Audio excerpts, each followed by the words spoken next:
Tyler's words hit me like a hammer to the chest as he stood in my daughter's kitchen, the kitchen in the house I'd helped them buy. "You're too old-fashioned, Bradley. Stay out of our business." He didn't even look at me when he said it. Just kept scrolling through his phone like I was some piece of furniture he was tired of looking at. "My name is Bradley Thompson. I'm 68 years old, and I've been supporting my son-in-law for 3 years without realizing I was being played for a fool. Let me back up and give you some context. 3 years ago, after my wife Nancy passed from cancer, I wanted to help my daughter Rachel start her new life with Tyler. I'd sold my electrical contracting business for a good chunk of money, and I figured, what's the point of having it if you can't help your kids, right? So when they needed a down payment for their dream house, I gave them $87,000. When Tyler said he wanted to start his own marketing business and needed equipment, I co-signed loans worth another $37,000. All told, I'd put $124,000 into their life together. They promised I'd always have a place in their family, always be welcome. Now here I was, being told to stay out of their business by a man who couldn't afford his morning coffee without my help. "Tyler," Rachel said from the living room, bouncing their 5-year-old son Jamie on her knee, "that's not necessary. Dad was just offering to help with the fence repair. We don't need his help with everything." Tyler shot back, finally looking up from his phone. "I'm perfectly capable of handling my own property maintenance." My own property maintenance, the fence around the house I'd bought them, the tools I'd loaned him to fix it, the property that still had my name on the mortgage because his credit wasn't good enough to qualify a loan. Something in his tone made me look closer at him. Tyler had always been slick, but lately he'd seemed nervous, jumpy, and now that I thought about it, when was the last time I'd seen those expensive power tools I'd bought for his business? "Tyler," I said carefully, "where's that tile saw I bought you last month?" "The $800 DeWalt?" His face went red. "I loaned it to a buddy for a job. I'll get it back." "Which buddy? You don't know him." Rachel looked up from Jamie, confusion crossing her face. "What tile saw?" "Tyler, you said you returned that to the store." The silence that followed was thick enough to cut with a knife. Tyler's mouth opened and closed like a fish out of water, and I felt something cold settle in my stomach. "Tyler?" Rachel's voice was smaller now. "You said you returned it because we couldn't afford it. It was a misunderstanding. That's when I knew. Call it 40 years of business experience or just an old man's intuition, but I knew Tyler had been lying to us both. The question was about what else. "I think I should go," I said, grabbing my jacket from the kitchen chair. But as I headed for the door, I made a decision. I was going to find out exactly what Tyler Martinez had been doing with my money and my trust. The next morning, I called my lawyer, Lauren Stevens. Lauren had handled Nancy's estate and helped me sell the business, so she knew my financial situation better than anyone. "Bradley," she said when I explained what had happened, "I've been wondering when you were going to call about this. What do you mean?" "I mean, I've been getting some interesting paperwork across my desk. Documents with your name and signature authorizing loans I know you never applied for." My blood went cold. "What kind of documents?" "Business licenses in your name, equipment financing agreements, a couple of commercial property loan applications. Tyler's been using your social security number and contractor's license to secure credit." I had to sit down. "Are you telling me he's been committing fraud?" "I'm telling you that someone has, and all the paperwork points to you as the applicant. The only problem is I know you well enough to know you didn't sign any of these." I spent the rest of that day driving around town, thinking. By evening, I'd made up my mind if Tyler wanted to play games with my name and my money, I was going to play right back, but I was going to play to win. The first thing I did was hire a private investigator. Casey Rodriguez came highly recommended by Lauren, and within a week, he had information that made my head spin. Tyler wasn't a marketing executive. He'd been fired from his last real job 8 months ago for falsifying expense reports, the business trips he kept taking. Those were casino runs to Atlantic City, the client meetings that kept him out late, poker games where he'd lost thousands of my dollars. But here's the kicker. He'd been using my contractor's license to bid on small construction jobs, then hiring day laborers to do the work while he pocketed the difference. And when those jobs went bad because of his inexperience, it was my reputation on the line. "Bradley," Casey said, spreading photos across my kitchen table, "this guy's been running a full-scale operation using your identity. Look at this." The photos showed Tyler at various job sites, wearing a shirt with Thompson Electrical printed on it, a company that hadn't existed since I sold my business. He was representing himself as my partner, using business cards with my license number on them. "The good news," Casey continued, "is that we have enough evidence to put him away for a long time. The bad news is he's racked up about $60,000 in debt using your name, and some of those creditors are going to come looking for payment." I stared at the photos, thinking about Rachel and little Jamie. My daughter didn't know any of this. She thought her husband was supporting them with his marketing job, not realizing every dollar coming into their house was either stolen from me or borrowed against my credit. What do you recommend? I asked. Casey leaned back in his chair. Personally, I'd have him arrested tomorrow. But if you want to protect your daughter, we might need to be more strategic about this. Strategic, that word stuck with me. Tyler had been strategic about stealing from me. Maybe it was time I got strategic about stopping him. The plan we came up with was simple but effective. Instead of going to the police immediately, we were going to let Tyler dig his hole deeper while we documented everything. Lauren set up a trust to protect my remaining assets, and we started recording every interaction I had with Tyler. Virginia is a one-party consent state, which meant I could legally record conversations without telling him. So when he called the next week asking to borrow my truck for a client meeting, I said sure and followed him with a GPS tracker Casey had installed. The client meeting turned out to be 3 hours at a casino in West Virginia.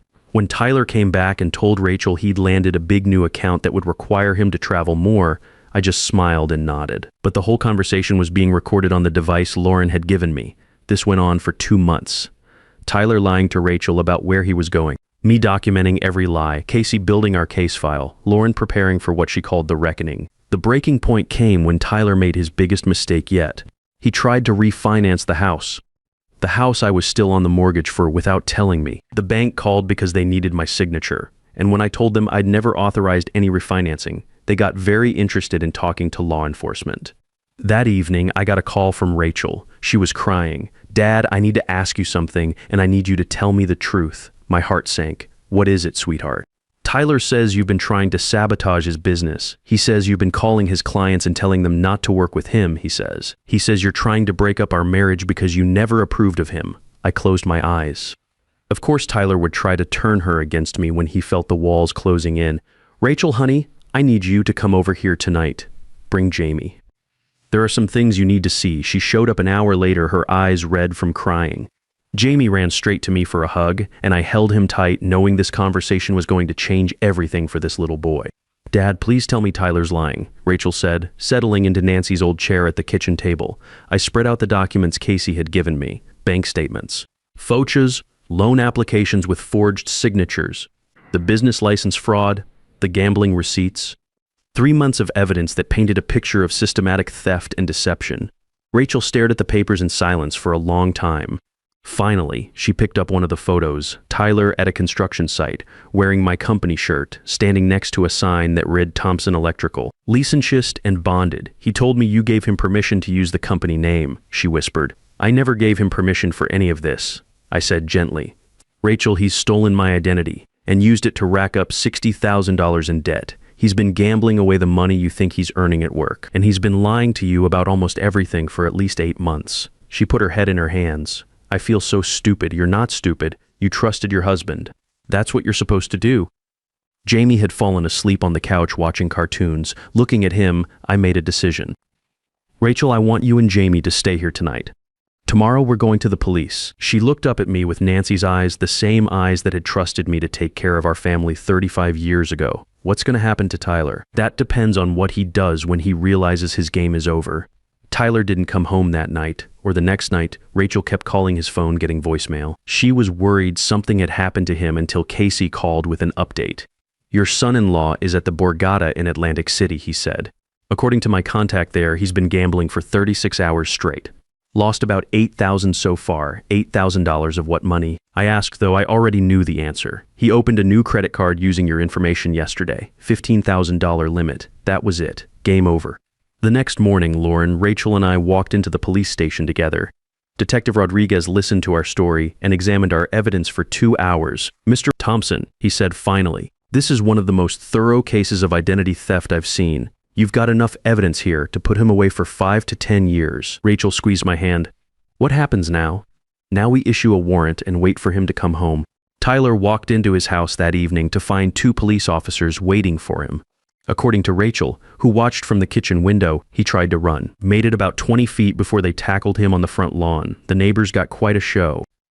At his arraignment, Tyler's lawyer tried to claim it was all a misunderstanding, that I had given permission for everything and was now trying to frame Tyler because I didn't approve of his marriage to my daughter. Lauren shut that down quickly by presenting signed affidavits from 3 different bank officers, all stating that I had personally come in to report the fraudulent accounts. Plus, we had Tyler on tape admitting to forging documents and lying about his income.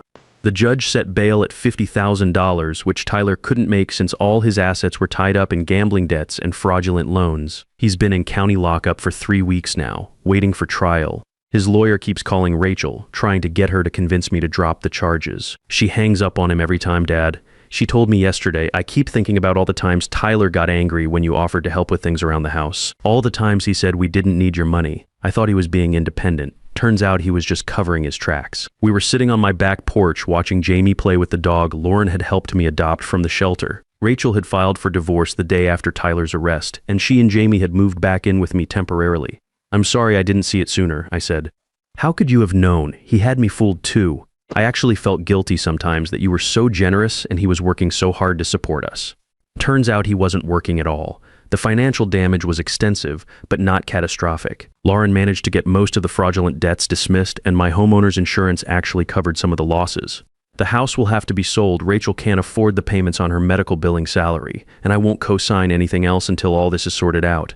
But that's probably for the best anyway. Too many bad memories there now. Rachel found a nice apartment close to her job, and I'm helping her get back on her feet the right way this time. No more blank checks or co-sign and loans. Just helping with Jamie's daycare and being there when she needs someone to talk to. Tyler's trial is set for next month. Lauren says the prosecutor is confident about conviction given the evidence we collected. Restitution will be part of any plea deal, though I'm not holding my breath about seeing that money again. For 3 years, I felt like something was wrong but couldn't put my finger on it. Tyler always had explanations for everything, always made me feel like I was being overly suspicious or controlling when I asked questions. Turns out my instincts were right all along, I just needed to trust them. Last week, I ran into my old business partner, Nathan Thompson, at the hardware store. When I told him what had happened, he shook his head and said, Bradley, that boy had con man written all over him from day one. I never understood why you couldn't see it. I could see it. I told him I just didn't want to believe it. He was married to my daughter. Family's not supposed to steal from family, Nathan said. No, it's not, but sometimes the people closest to you are the ones who can hurt you the most. I think that's the lesson here. Trust your gut. When someone's story doesn't add up, there's usually a reason. And when someone keeps finding reasons why you can't see the evidence of their success, their work, their clients, their income, maybe there's nothing to see. Tyler counted on my love for Rachel to keep me from looking too closely at what he was doing. He was almost right. If he hadn't gotten so greedy with that refinancing attempt, he might have gotten away with it for years. But he did get greedy, and now he's facing 15 felony charges and the end of his marriage. Meanwhile, Rachel is rebuilding her life. Jamie is adjusting to his new reality, and I'm learning how to be a grandfather instead of a bankroll. Some days are harder than others. Rachel still cries sometimes when she thinks about the 3 years she wasted with Tyler. Jamie asks when Daddy's coming home, and we're working with a counselor to help him understand, but we're making progress. Last weekend, Rachel helped me organize my tool shed, and we found some of the equipment Tyler had borrowed and never returned. She got so angry she threw a wrench across the yard. How could I not know? She kept saying, how could I live with someone for 3 years and not know who he really was? Because you loved him, I told her, and because he was very good at lying. That's the truth of it. Tyler was a professional con man who happened to target my family. The fact that we caught him and stopped him says more about our character than his deception says about our intelligence.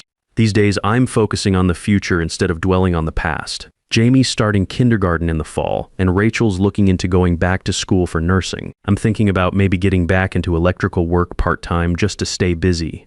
Lauren keeps telling me I should write a book about this experience. Identity theft by family members, she says. It's more common than people think. Maybe I will. Maybe it would help other folks recognize the warning signs I ignored for so long.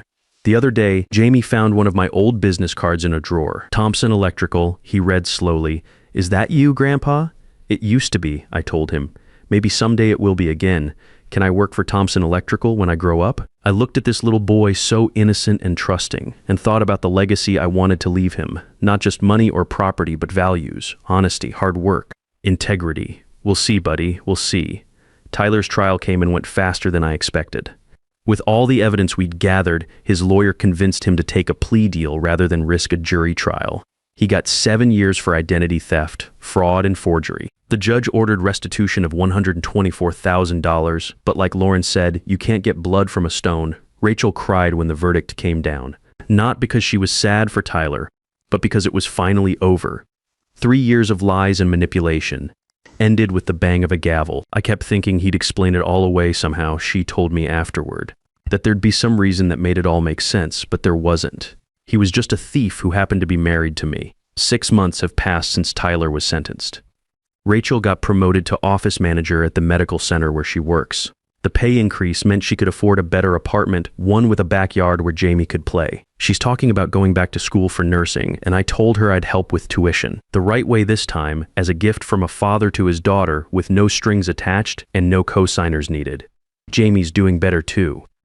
The counselor said kids are resilient, and she was right. He still asks about Tyler sometimes, but less and less. Last week, he told me he wanted to learn how to fix things like Grandpa. I've been teaching him to use basic tools on Saturday mornings in my garage. Nothing dangerous, just showing him how a screwdriver works, letting him help me organize my toolbox. "Why did Daddy take your tools?" he asked me last weekend. I thought about how to answer that. How do you explain theft and betrayal to a 5-year-old? Sometimes people make bad choices, I said. Daddy made some bad choices, and now he has to live with the consequences. Are you mad at him? I was. But being mad doesn't fix anything. What matters now is taking care of you and your mom. The house Tyler and Rachel lived in sold last month. After paying off the mortgage and the realtor fees, there wasn't much left over, but Rachel used her share to buy a reliable used car. She'd been driving the old Honda Tyler had bought with one of my credit cards. Turns out he'd never made a single payment on it. I've been thinking about getting back into electrical work. Like I told Lauren, not full-time, but maybe taking on small jobs for friends and neighbors. Word's gotten around about what Tyler did, and people have been reaching out, offering me work. "We want to hire someone we can trust," Mrs. Henderson next door told me. Someone with integrity. That word integrity has been on my mind a lot lately. For years, I built a reputation in this community. Tyler nearly destroyed it in a matter of months, but the fact that people still trust me, still want to work with me, means something. It means the life I built with Nancy, the values we tried to pass on to Rachel, still matter. Speaking of Rachel, she surprised me last month by asking if I wanted to go to church with her and Jamie. We'd never been particularly religious, but she said she wanted to give Jamie some grounding, some sense of right and wrong beyond just what she could teach him. "I don't want him to grow up thinking everyone's going to lie to him," she said. "But I also don't want him to be naive like I was." So now we go to the little Methodist church down the street every Sunday. Jamie likes the children's programs, and Rachel's made some friends among the other single mothers. As for me, well, I find the quiet time helpful. Time to think and reflect on everything that's happened. The pastor, Reverend Williams, knows our story. He's been counseling Rachel through the divorce and helping Jamie adjust. Last week, he asked me to speak to the men's group about financial fraud and elder abuse. "A lot of our members have been targeted by scams," he said. "Your experience could help them recognize the warning signs." I agreed to do it. If sharing my story can help even one person avoid what I went through, it's worth it. Casey Rodriguez, the investigator who helped build the case against Tyler, has become a friend. He stops by sometimes for coffee and to see how we're doing. He told me that cases like mine are becoming more common, family members exploiting elderly relatives who just want to help their kids. The hardest part, he said, is that the victims feel guilty for reporting their own family, like they're betraying someone they love. I understood that feeling perfectly. Even after everything Tyler did, part of me felt guilty for putting him in prison. But then I think about Jamie and Rachel and the future I want them to have. A future built on honesty and trust, not lies and manipulation. Last month, Rachel got promoted to office manager at the medical center. Jamie started calling me Grandpa instead of Mr. Bradley. Tyler had trained him to be formal with me, probably part of keeping distance between us. Now we work together in my garage every Saturday, and he's learning to use real tools. "Dad," Rachel told me last weekend while we watched Jamie attempt to hammer a nail into a practice board, "I finally understand what you meant about trusting your instincts. I knew something was wrong, I just didn't want to see it. You were protecting your family." I said, "That's what mothers do." "No, I was protecting my fantasy." There's a difference. Tyler's going to have plenty of time in prison to think about his choices. Meanwhile, we're building something honest and real. Rachel's stronger now, more careful but not cynical. Jamie's learning that actions have consequences, but also that people who love you don't give up on you and me. I'm learning that it's never too late to start over, to rebuild what someone tried to tear down. The Thompson name still means something in this town. It means quality work, fair prices, and a man who stands behind his word. That's worth more than all the money Tyler stole. Sometimes the people we trust most are in the best position to hurt us, but that same trust when earned honestly, becomes the foundation for rebuilding something even stronger than what was broken. A man's true wealth isn't measured by what he accumulates, but by what he's willing to sacrifice to protect the people he loves. And sometimes that means refusing to enable their worst choices.